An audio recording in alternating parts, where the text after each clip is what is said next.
El siguiente programa es clasificación D, para mayores de 18 años. Dirección de Espectáculos Públicos, Radio y Televisión. Ministerio de Gobernación.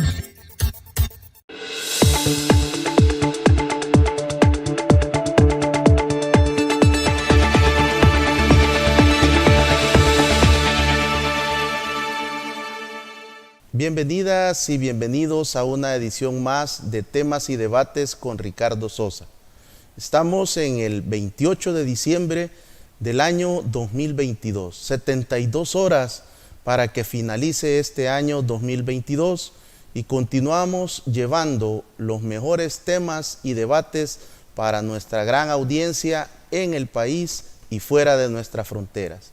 Esta noche contamos con la participación del doctor Óscar Martínez Peñate, quien tiene una licenciatura en Relaciones Internacionales, una maestría en Ciencias Políticas y un doctorado en Ciencias Sociales, con el cual vamos a desarrollar un análisis multidisciplinario de lo que ha sido el desempeño del gobierno central liderado por el señor presidente Nayib Armando Bukele Ortiz y su gabinete de funciones, de operaciones, con el cual él desarrolla su mandato constitucional. Doctor Martínez Peñate, gracias por aceptar mi invitación y poder contar con su análisis, con su proyección, sus comentarios sobre cómo va el rumbo del país al cierre de este año 2022. Muy buenas noches, muchas gracias por la invitación y es un verdadero placer estar aquí con ustedes. Doctor, ¿cómo surge este interés por las relaciones internacionales? Sabemos que en la actualidad es una de las carreras que los jóvenes están buscando más para tener esta opción en sus carreras de pregrado, pero en aquel momento cuando usted toma la decisión, ¿qué lo motiva? Sí, fíjese que en mi generación algunos jóvenes se enlistaron pues en la Fuerza Armada, otros en la guerrilla, y yo decidí realmente meterme en la academia y desde ahí dar mi aporte. Y en aquel entonces lo fundamental era las relaciones internacionales, es decir, dar a conocer, ¿verdad?, a través de contactos de organismos internacionales y organizaciones juveniles de aquella época, dar a conocer la realidad de salvadoreños en foros incluso auspiciados por las Naciones Unidas o organizaciones de la paz internacional y del desarme. Así es que prácticamente mis estudios han estado enfocados en todo aquello que se pueda pues contribuir a El Salvador para que seamos un mejor país. Y siempre buscando la representación y poner en alto el nombre de nuestra república, tanto en su formación de pregrado, posteriormente decide estudiar una maestría en Ciencias Políticas en Canadá. ¿Cómo fue esta experiencia de poder desarrollar ya un estudio sistemático de lo que es la política?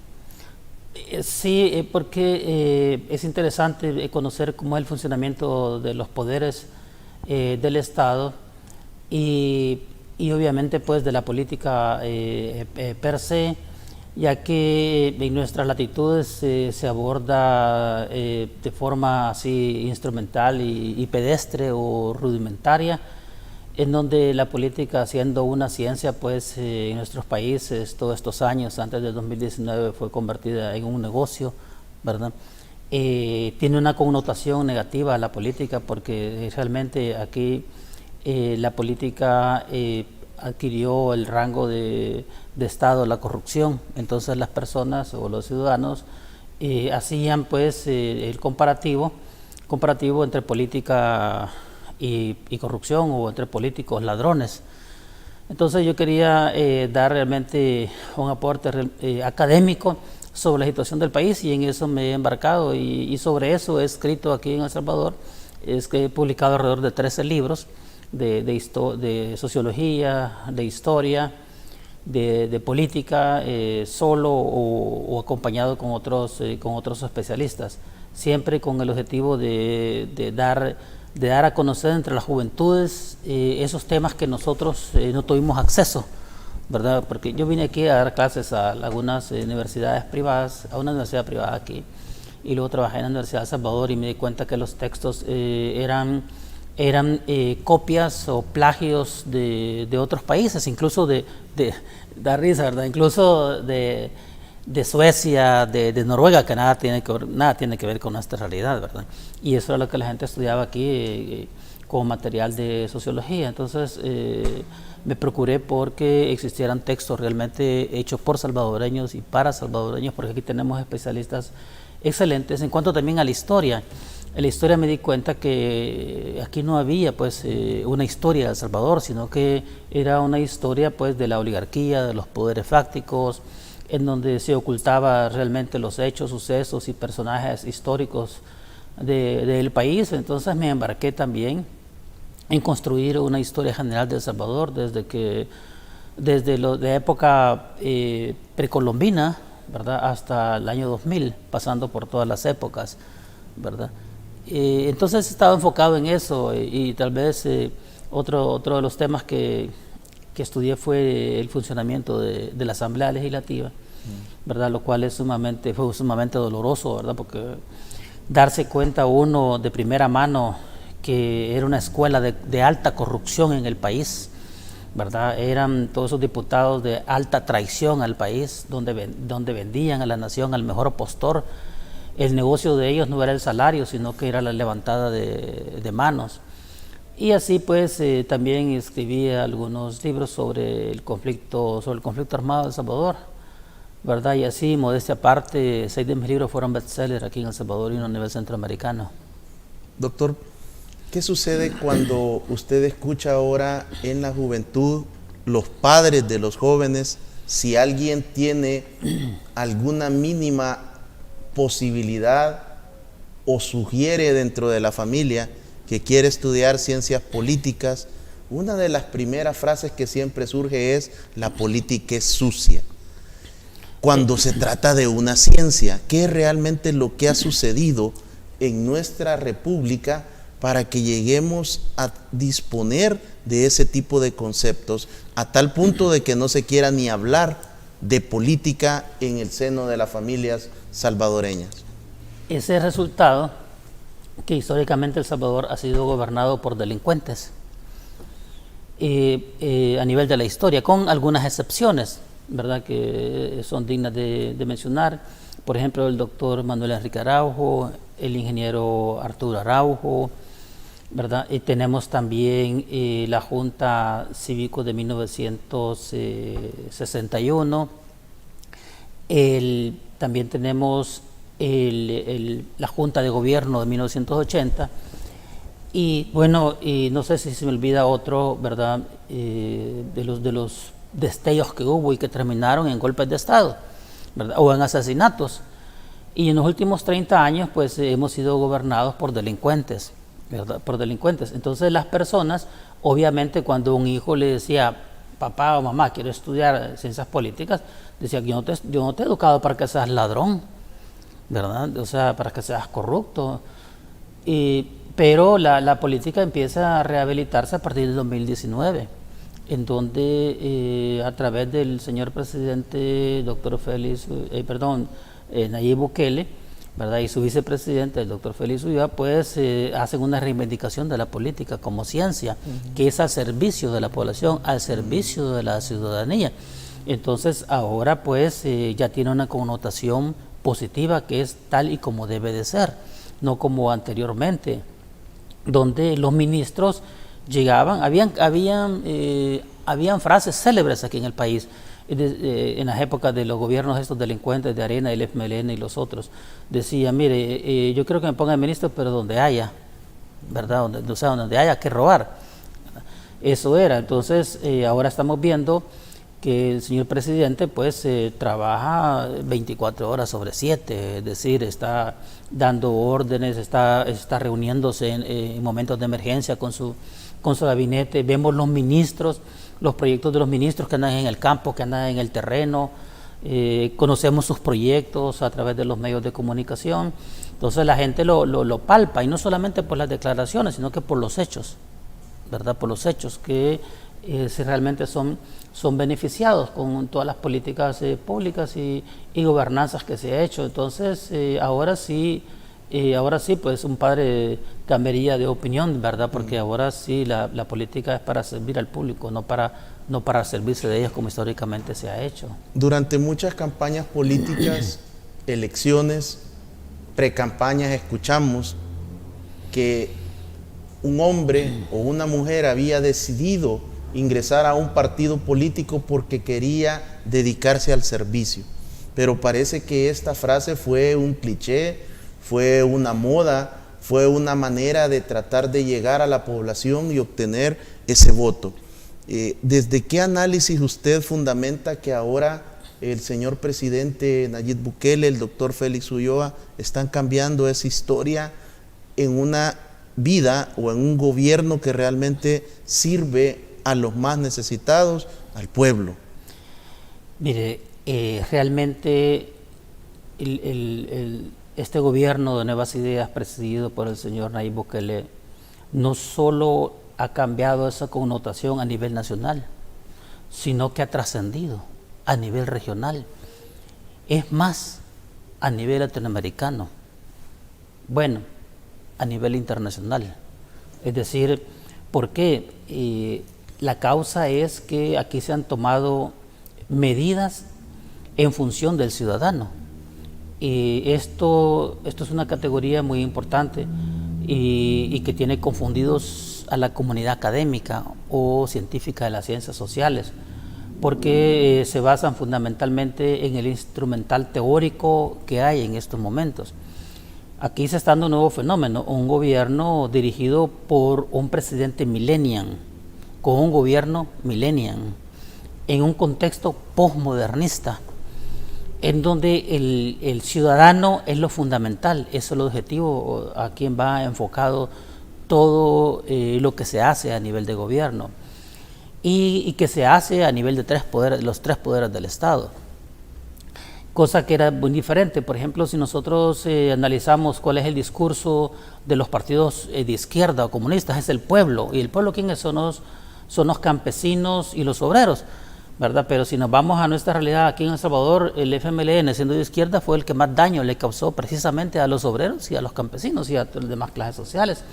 Y cuando hablamos de derecha, pues estamos hablando que ellos van a gobernar en función del gran capital, ¿verdad? Del gran capital y las transnacionales. Ellos sí han cumplido y lo han cumplido muy bien, ¿verdad? De acuerdo a la historia que nosotros podamos leer.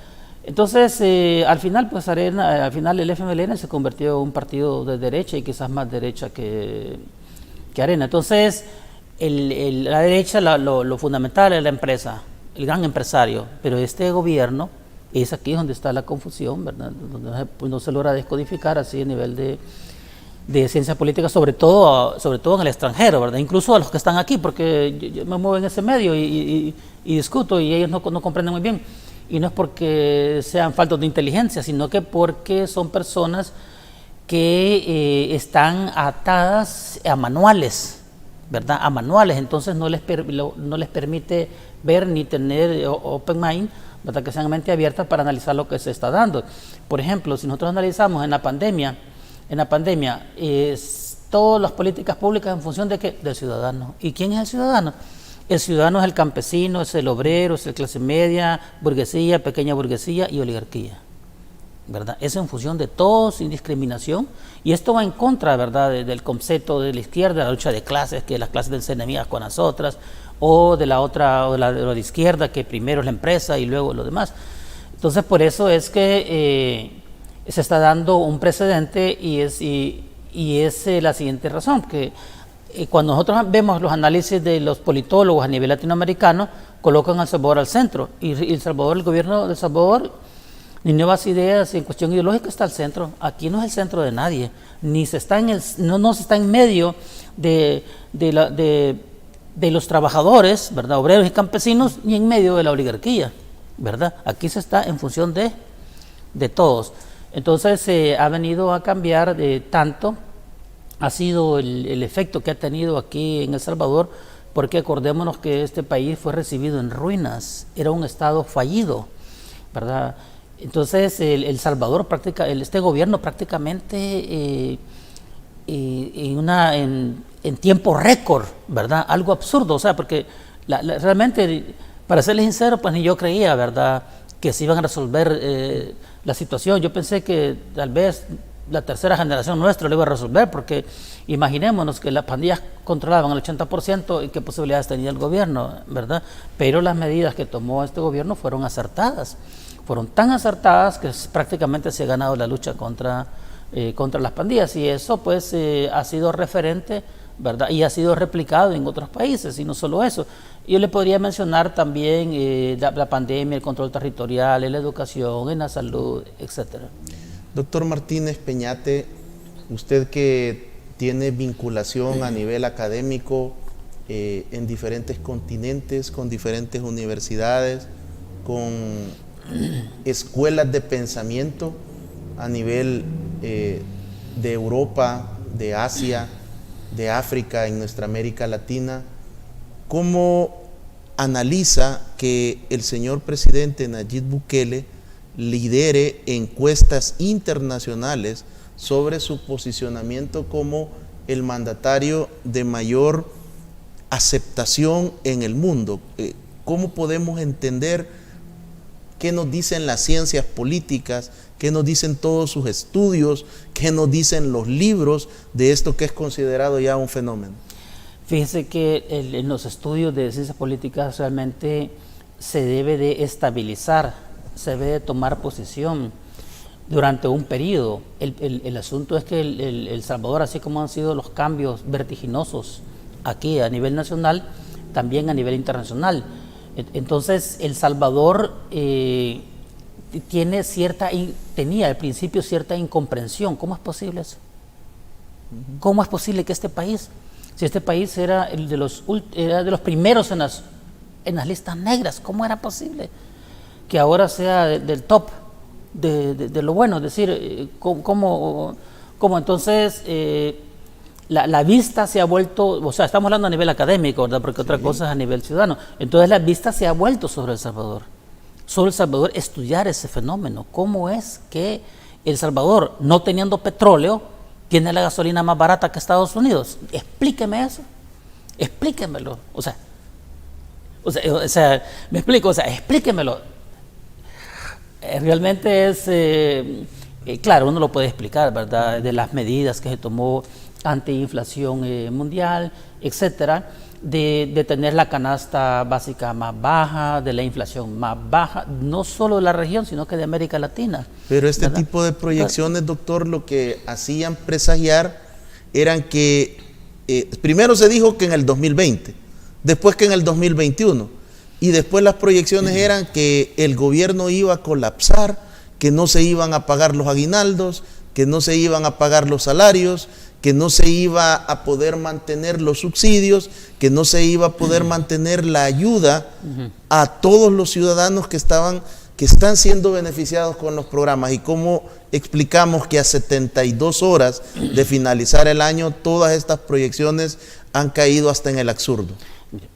Dos cosas. Uno, lo hacían de mala fe, que este gobierno iba a quebrar, iba a hacer aguas, no había dinero, o sea, unos de mala fe. Ahora, los de buena fe, la base era que este país lo dejaron saqueado. Es que literalmente lo dejó saqueado a los gobiernos de Arena y el FMLN. Es decir, bueno, si mire, los presidentes están fugitivos, ¿verdad? O sea, se robaron 10,000 millones de dólares de las pensiones, y etcétera. Entonces, ¿cómo es que un país iba a salir, adelante? Entonces, pero ese es el kit de la cuestión, ¿verdad? Y por eso es la incomprensión a nivel de academia, ¿verdad? Es decir, ¿cómo es que El Salvador ha salido adelante? ¿Verdad? Aquí hay personas y hay instituciones malintencionadas, y es bueno mencionarlas, ¿no? Porque hay que saber. Por ejemplo, la UCA, ¿verdad? La UCA saca sus encuestas tendenciosas, la Gavidia ya llega al ridículo, pero el ridículo de casi decir a la gente, mire, diga no, por favor, ¿verdad? En el amaño, en la tergiversación, en la manipulación que hace de los ítems, ¿verdad? O de las encuestas. Y pues y los otros que no vale la pena mencionar, ¿no? Que decían que este país iba a ir para abajo, y resulta ser porque eso no, mire, este país sin reforma tributaria es el tercero de América Latina que va a recoger la mayor cantidad de tributos, más de 5.000 millones de dólares, ¿verdad? Sin una reforma tributaria. Ahora imaginemos que se haga una reforma tributaria, ¿verdad?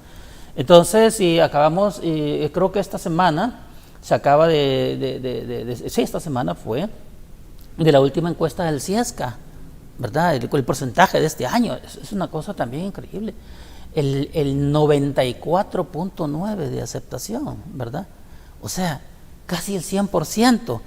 Entonces, ante esta situación, y volviendo a la pregunta anterior, por eso es que en las redes sociales científicas, ¿verdad?, o académicas del mundo, El Salvador se está convirtiendo en un estudio de caso, ¿verdad? Un estudio de caso que va en contra de la teoría.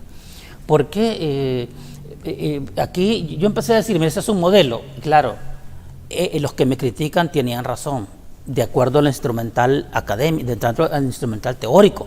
Es decir, si es que para que sea modelo, tiene que pasar unos 15 años, 20 años para que sea modelo. Y tienen razón. El cambio de paradigmas, igual de Thomas Kuhn, ¿verdad? Igual, o sea, ellos teóricamente me podían ponchar, ¿verdad? No, entonces no es. El asunto es que la realidad dice otra cosa, ¿verdad? La realidad es decir, imagínense, 3 años y medio de gobierno y ya es referente, ¿verdad? Y es modelo en turismo, en educación, en salud, en seguridad, en energía, etcétera, ¿verdad? Porque el modelo no es en sí una política de gobierno, sino que es el conjunto simultáneo de políticas en función del ciudadano. Pero el señor presidente Nayib Bukele no tiene un manual, no tiene un libro donde ir a buscar. En el área económica tiene que seguir estos pasos, en el área de seguridad, sino que ha venido innovando, ha generado nuevas posibles hipótesis o teorías en cada una de estas áreas. ¿Cómo un joven presidente puede liderar este tipo de transformación en un país que muy pocos hubieran querido venir a gobernar porque estaba en quiebra, porque ya no había tampoco de dónde continuar hurtando los recursos de los fondos públicos? Sí, mire, muy interesante su pregunta. No hay un manual donde se guíe el presidente, pero hay factores o hay valores que han sido fundamentales. Uno de ellos es la honradez del presidente, ¿verdad? Y su gabinete, ¿verdad? Acuérdense que la consigna fue: el dinero alcanza cuando nadie roba, y mire que ha alcanzado, ¿verdad? Y se han hecho maravillas con el dinero. La otra cuestión es la ética, altamente ético, ¿verdad? Con una alta honestidad, moralidad. Es decir, y si nosotros vemos los gobiernos delincuenciales de Arena del FMLN, eran antivalores, ¿verdad? Ahora se está con un gobierno de valores. Entonces, la cuestión es que él está enfocado en resolver de la mejor manera los principales problemas, pero para eso, y es la diferencia a nivel internacional, ¿verdad? Que aquí el único tal vez parecido, no igual, parecido, es lo que hizo Evo Morales en Bolivia. Aquí el presidente Nayib Bukele rompió con las cadenas históricas de los grupos fácticos en El Salvador, rompió con las cadenas de los organismos financieros internacionales, rompió con los intereses y apetitos imperialistas de países. Entonces, el único que da órdenes, y como él lo ha dicho, es el pueblo salvadoreño, ¿verdad? Y ahí es el mérito. Y fíjese que este país, este gobierno no es antiimperialista, ni somos enemigos de ningún país en este gobierno. Pero fíjese usted que por primera vez los ciudadanos salvadoreños tenemos dignidad, por primera vez, porque con el señor presidente Nayib Bukele, por primera vez somos soberanos. Por primera vez tenemos independencia a nivel internacional, autodeterminación a nivel internacional, sin pelearnos con nadie, ¿verdad? A la embajada de los Estados Unidos, y eso es bueno decirlo porque la historia que tenés la presente, era la que ponía y recomendaba fiscales, funcionarios, etcétera, incluso en el gobierno, en este gobierno, ¿verdad? Y entonces le digo, no, discúlpeme, aquí quien da órdenes es el gobierno de El Salvador. Y la otra cosa que es muy importante y que es muy importante también es que cuando llega este gobierno, llega con una asamblea legislativa altamente representativa de la ciudadanía, ¿verdad? Porque prácticamente castigó a los gobiernos de Arena y el FMLN, que han quedado ahora como residuos, ¿verdad?, de votos ahí marginales, sin importancia. Entonces eso le ayudó a hacer cambios. Luego reemplazar la Asamblea Legislativa en su acto soberano y con todo derecho y legalidad, reemplazar a los magistrados que eran unos verdaderos corruptos. Yo decía, pero ¿cómo es posible que estén de magistrados estas personas? Porque yo lo escribí en esa época, ¿verdad? ¿Cómo es posible que estén de magistrados si son los principales violadores de la Constitución, violadores del derecho interamericano, violadores del derecho internacional público, ¿verdad? Y que se metieron también con el Poder Ejecutivo a través de la Asamblea Legislativa? O sea, aquí llegó un momento que al presidente Nayib Bukele, ¿verdad?, a pesar de su juventud, su inteligencia, pero, también su paciencia que tuvo. O sea, aquí la Asamblea Legislativa con el Poder Judicial de aquella época prácticamente instalaron un régimen parlamentario si querían estar gobernando desde la Asamblea Legislativa, ¿verdad?, a El Salvador, a través de la ejecución del presupuesto, definir qué proyectos, una cosa realmente absurda. Entonces todos estos pasos que se han hecho, ¿verdad?, entre otros, son los que han venido a consolidar, ¿verdad?, pero en su afán de servir a la ciudadanía, ¿verdad? O sea, este es un fenómeno que se está creando, así como el Parlamento, así como el Congreso. ¿Cómo nace el Poder Legislativo? Nace en Inglaterra, nace sin manual, ¿verdad? Y después se entran a los siglos a teorizarlo, ¿verdad? Montesquieu, Rousseau, ¿verdad? Y entran a teorizar. Entonces, es algo parecido que se está dando aquí en El Salvador. Es decir, por eso ahora El Salvador es un estudio de caso, porque algo que se está dando, entonces hay que buscarle forma, es decir, para dónde va, buscarle explicación.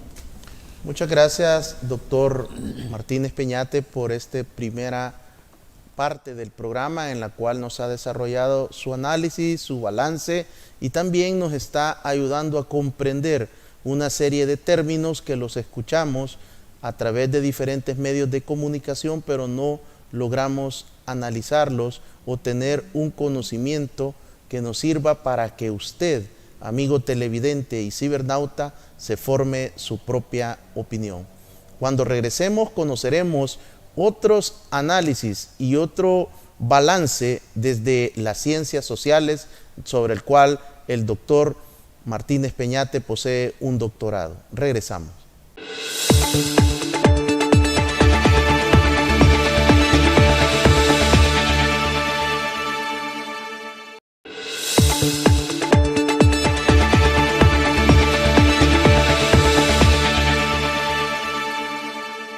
Gracias por continuar en nuestra sintonía. Un fraterno saludo para usted que está en los preparativos de la cena de fin de año. Una celebración que toda la sociedad salvadoreña debemos de darle gracias a Dios por permitirnos cerrar un año victorioso, un año de transformación y un año en beneficio de la sociedad salvadoreña. Para ello contamos con este análisis de fin de año con el doctor Óscar Martínez Peñate. Él es doctor en ciencias sociales, tiene una maestría en ciencias políticas y es licenciado en relaciones internacionales como parte de su formación de pregrado. Escritor, columnista, articulista de diferentes medios de comunicación nacionales e internacionales, una persona con una gran trayectoria en el sector académico en nuestra Hispanoamérica. Doctor Martínez Peñate, ¿cómo podemos entender lo que son y el estudio de las ciencias sociales? Porque sus análisis, todo este enfoque que usted hace multi e interdisciplinario, tiene mucho de ciencias sociales. Para nuestros amigos televidentes y cibernautas, ¿cuáles son las principales disciplinas que comprenden las ciencias sociales? Sí, bueno, cada quien se especializa, ¿verdad? Porque la ciencia social es muy amplio, ¿verdad? Pero, por ejemplo, en mi caso es, la sociología, las ciencias políticas, las relaciones internacionales, ¿verdad? Y la historia. Entonces, ese es el enfoque que yo he utilizado para hacer los análisis sobre la realidad nacional. Porque la realidad nacional tiene sus causas, y sus causas obviamente están en el pasado. Fíjese usted que aquí en El Salvador, lamentable y vergonzosamente, no tuvimos la asignatura Historia. Entonces, por eso es que todos estos gobiernos que hubo, ¿verdad? Y estos poderes fácticos hicieron con nosotros los que ellos desearon. Porque un pueblo que conozca su historia se apropia de su país, defiende su país. A mí me gusta poner el caso de Costa Rica, ¿verdad?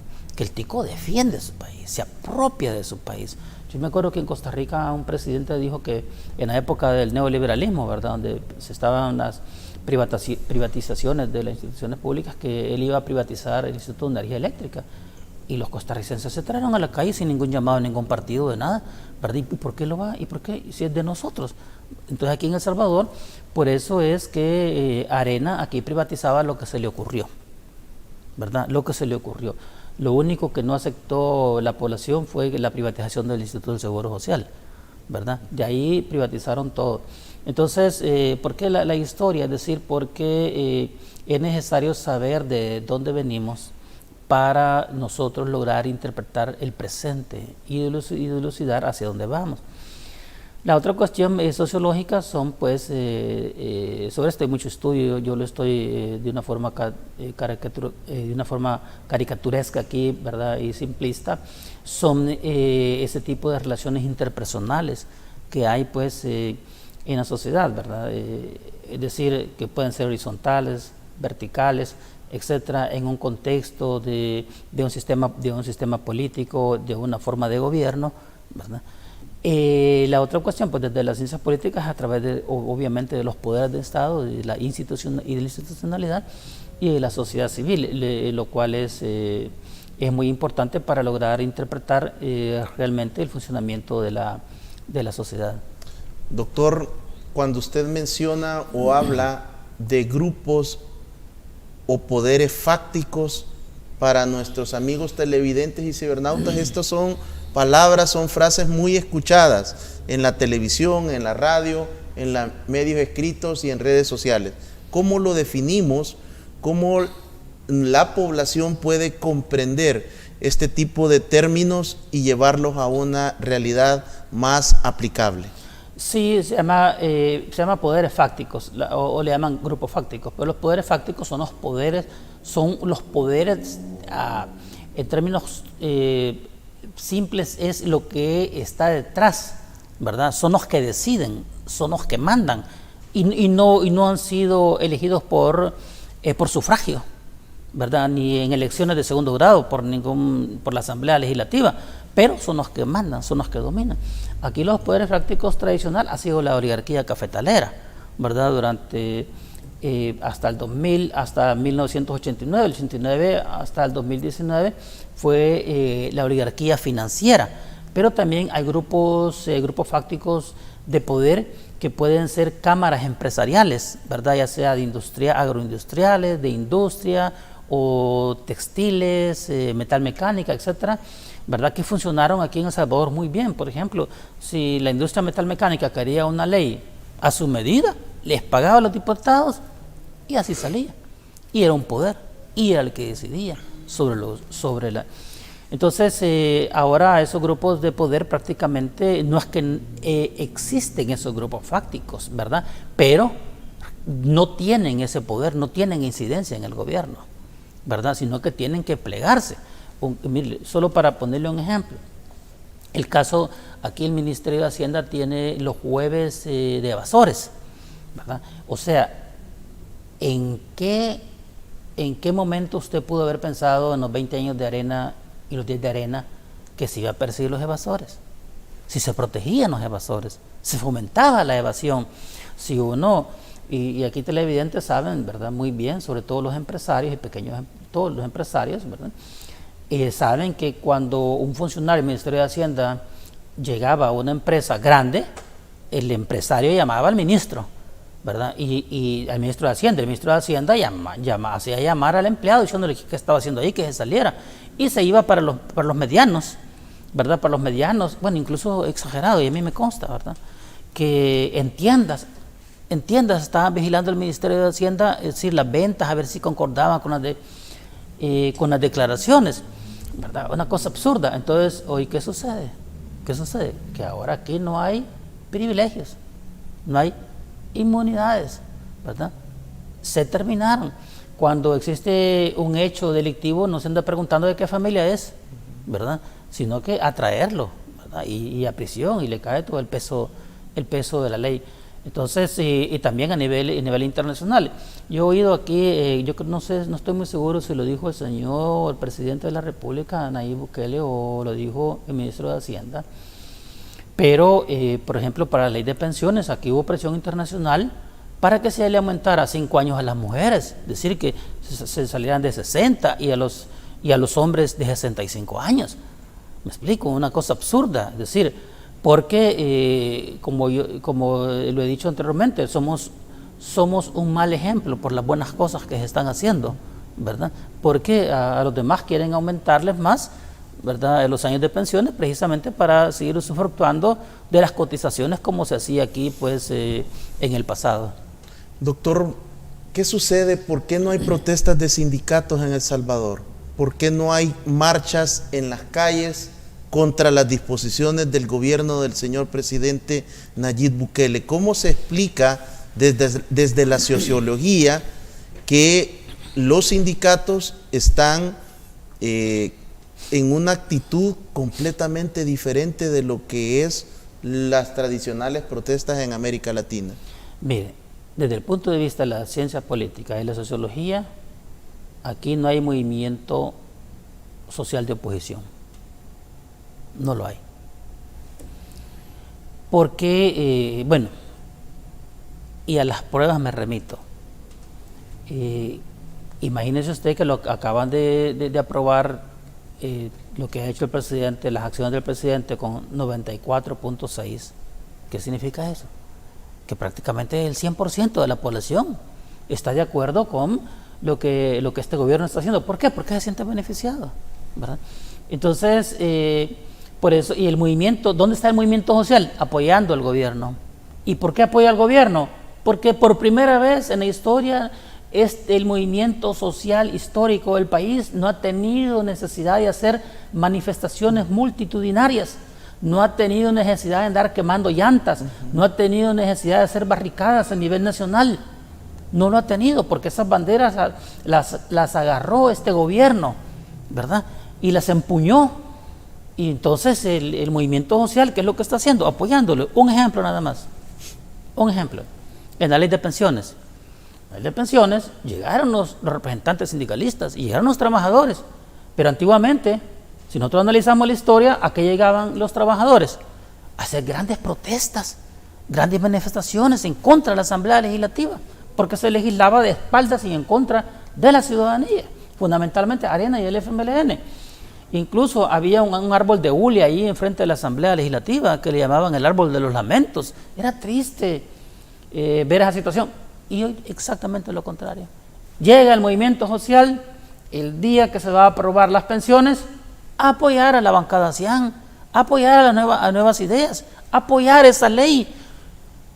Hubo algarabía, felicidad de los dirigentes históricos del movimiento social y de los trabajadores. Entonces, ¿cómo el trabajador, cómo el ciudadano va a estar en contra del gobierno si lo está beneficiando? Entonces, no hay un movimiento social, ¿verdad? Sino que el movimiento social histórico, ¿verdad?, apoya al actual gobierno por las excelentes políticas públicas. Doctor Martínez Peñate, desde el punto de vista de la mejora en el área de seguridad pública de la República de El Salvador, estamos a pocas horas de confirmar todas las proyecciones que se desarrollaron durante el 2022, que El Salvador ingresará por primera vez a un grupo de países selectos en el continente sobre niveles manejables de inseguridad. Desde las ciencias sociales, ¿cómo explica usted o qué análisis usted le puede proporcionar a nuestros amigos televidentes y cibernautas sobre la estrategia del Plan Control Territorial y todos los resultados que año tras año han venido derribando las mejores marcas y registros? Es que la estrategia del plan Control Territorial ha sido exitosa, ¿verdad? Y realmente aquí me siento un poco intimidado ante usted, porque usted es el especialista. Usted es especialista en eso, pero mi análisis de otro punto de vista, ¿verdad? Realmente es meritorio, porque en un principio se hablaba de que este gobierno era autoritario, ¿verdad? Y se iba a implantar una dictadura en un principio. Los Estados Unidos mostraron reticencia ante esta situación, y muchos países también. Pero cuando se dieron cuenta que el Plan Control Territorial es precisamente para defender, proteger y salvaguardar los derechos humanos de la ciudadanía honrada, ¿verdad? Se demostró en el tiempo que así era, que se perseguía única y exclusivamente a los terroristas. Si mire, en este país, como nunca antes en la historia de El Salvador, hemos tenido las concentraciones más multitudinarias en conciertos. Es decir, yo hasta perdí la cuenta de cuántos conciertos se han dado. Imagínense usted que en el Carnaval de San Miguel estuvieron más de 1 millón de personas, algo ni los migueleños lo creen estándolo viendo. Es decir, El Salvador fue convertida por 4 veces o 5 veces la capital del surf internacional. Es decir, revistas internacionales como Lonely Planet pone a El Salvador entre el top de los 10 de los destinos turísticos a visitar, no solamente por lo bello del país, sino que por la alta seguridad que hay, por la seguridad que hay. Forbes, que una revista internacional, lo mismo. Entonces se da cuenta que toda esa campaña internacional que había, ¿verdad?, contra este gobierno, precisamente por la incertidumbre, lo que eso podía crear, entonces queda demostrado, evidenciado, que se ha convertido en el país más seguro, uno de los países más seguros de América Latina. Yo no he visto las estadísticas, ¿verdad?, para decir si es el más seguro de América Latina, pero sí es uno de los países más seguros de América Latina y es uno de los países más seguros del mundo. Entonces, el éxito ha sido tal que resulta hasta risorio, por ejemplo, el presidente Lasso de Ecuador, ¿verdad?, que en un principio condenó de una forma enérgica este plan control territorial y la oposición, ¿verdad?, las 12 personas aquí que son de oposición trataron de viralizar y mire, no pasaron ni 2 meses cuando ya estaban replicando el modelo de, ¿verdad?, Bukele allá en Ecuador.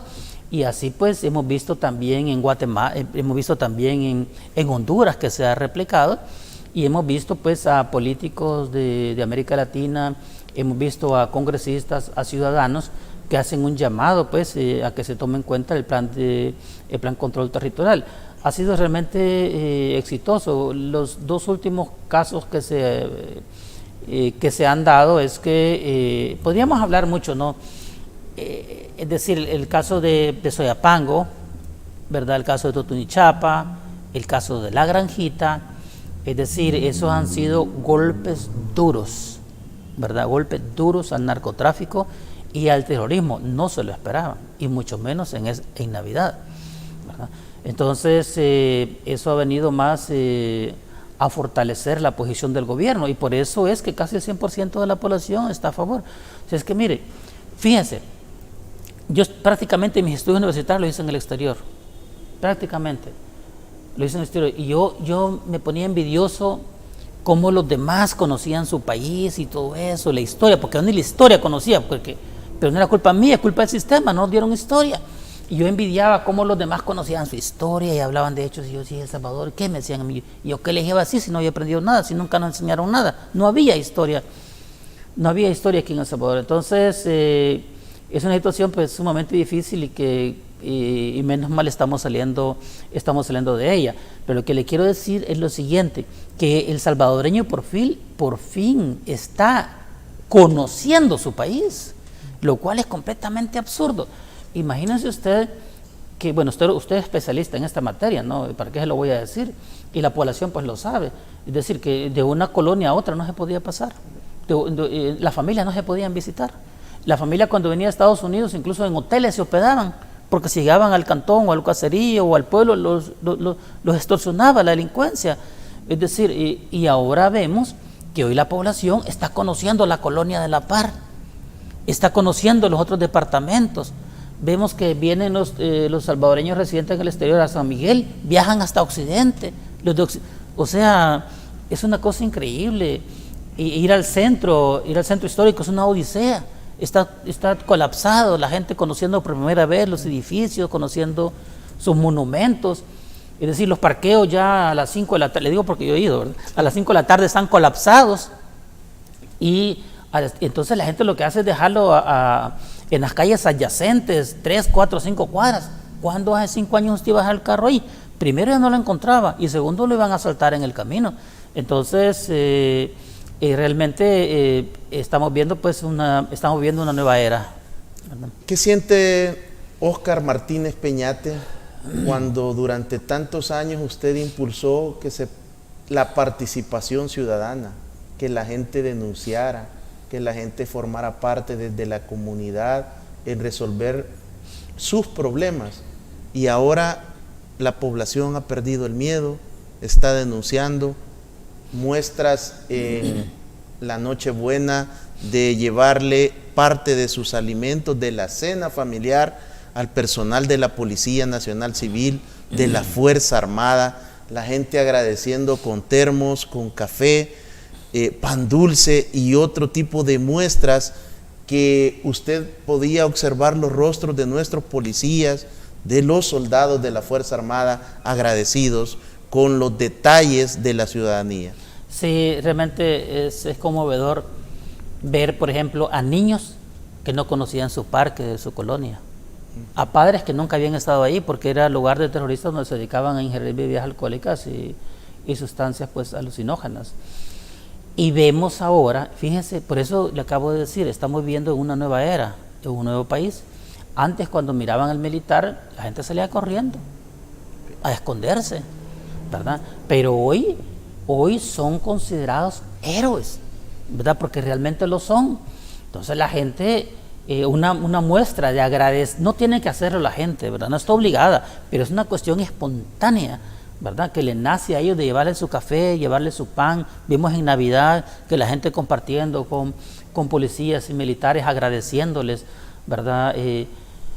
Porque es que mire, es que se ha vivido uno como salvadoreño, ¿verdad? Imagínense usted que en muchos pueblos, ciudades, comunidades residenciales, colonias, la gente salió a festejar a la calle, pues sacaron sus aparatos de sonido y bailaron en la calle.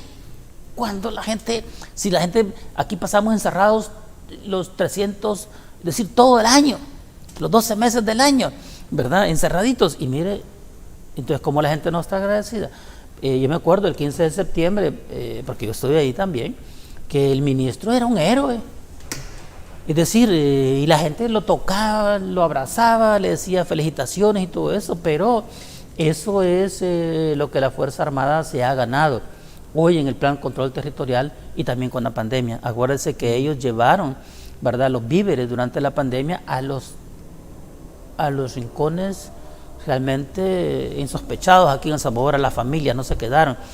También en los desastres naturales hayan estado ellos. O sea que es una nueva Fuerza Armada que está al servicio de la ciudadanía, y la ciudadanía pues lo respeta y les aprecia y les agradece, lo cual yo lo veo pues muy natural, ¿verdad? Yo me siento muy agradecido también. ¿Cuál fue su reacción de ver a los titulares del Gabinete de Seguridad impulsando y liderando un operativo en pleno 24 de diciembre en una comunidad que siempre fue estigmatizada? Y hay que tener mucho cuidado cuando se habla o se generaliza, pero también es evidente que muchas personas históricamente desarrollaron actividades de narcomenudeo en esta comunidad, y el 24 de diciembre por supuesto que era un día de buenas ventas, y de igual manera en la otra comunidad que usted mencionaba.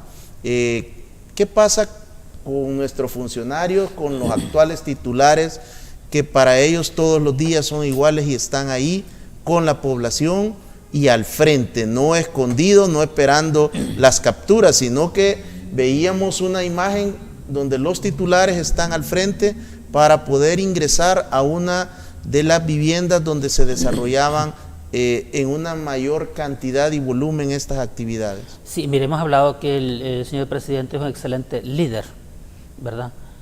Que tiene un maravilloso equipo, un excelente equipo, que trabaja las 24 horas, 7 días.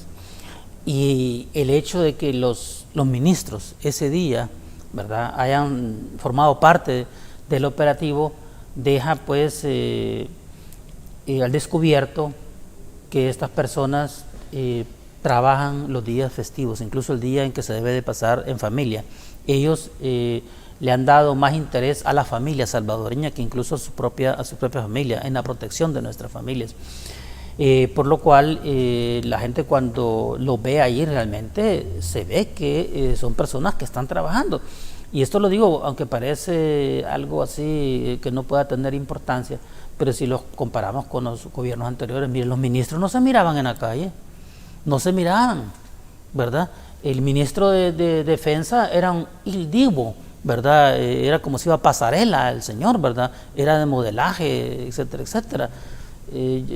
Y en cambio vemos a los ministros de Seguridad, de Justicia, el ministro de Defensa, ¿verdad?, y el director de la Policía Nacional, que andan en el campo, que forman parte del operativo, ¿verdad?, que están ahí. Y la gente cuando los encuentra, pues igual, ¿verdad?, los saluda y todo eso, porque no se imaginan, ¿verdad? No se imaginan, porque antiguamente el trabajo de los ministros era estar dirigiendo desde el escritorio a control remoto, y ellos están in situ. Doctor, también es interesante su análisis y su reflexión sobre el rol de algunos cargos, de algunos titulares de administraciones anteriores. Y quiero conocer su opinión en este tema sobre la figura de la vicepresidencia de la República, del doctor Félix Ulloa, ya que en gobiernos anteriores siempre se dijo que la vicepresidencia era una figura decorativa. Hasta ese punto se llegó acá, se llegó a decir que sería bueno prescindir de los servicios de la vicepresidencia porque era inoperante, pero que había sido también electo de manera popular.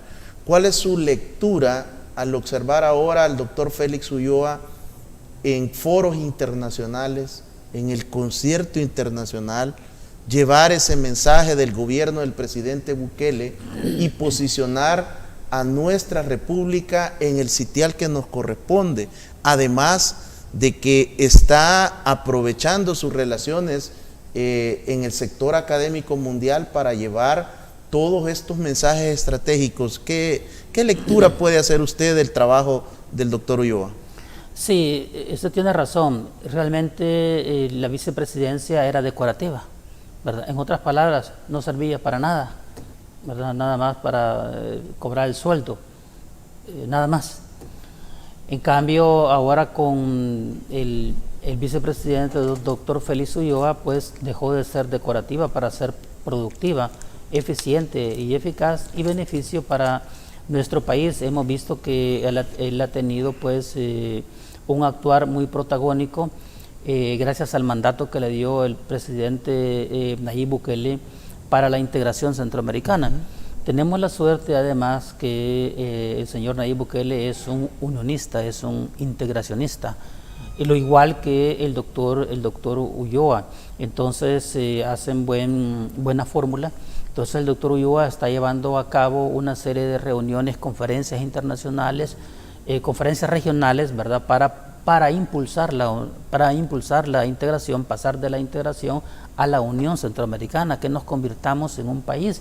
Porque resulta absurdo que ahora en el concierto internacional, donde lo que se maneja son los bloques económicos y políticos, nosotros siendo una región tan pequeña, ¿verdad?, estemos aisladamente. Entonces, al estar unidas, pues nos da un mayor poder de negociación y eso nos va a nosotros a beneficiar. Acordémonos que los países de Centroamérica, el mayor comercio lo tiene es intrarregional, es decir, cada país importa o tiene mejor comercio con la región, entonces se debe de impulsar y él lo está haciendo de mejor manera, ¿verdad? Doctor Oscar Martínez Peñate, quiero agradecer que acepte mi invitación por esta buena plática, por esta forma en la cual usted ha llevado todo ese conocimiento académico a palabras entendibles para nuestra audiencia y que les permita fortalecer y tomar sus propias decisiones. Seguiremos requiriendo de su apoyo para poder ilustrar en otros temas de las ciencias sociales y las ciencias políticas.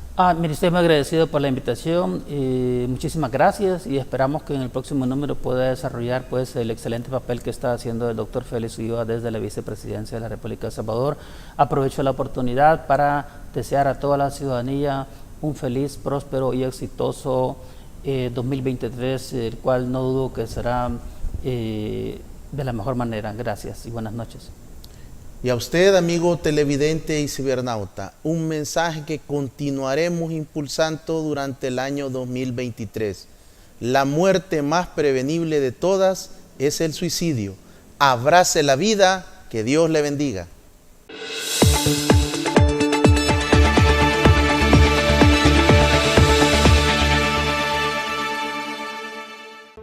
Los conceptos vertidos en el programa anterior son responsabilidad directa de quien los emitió.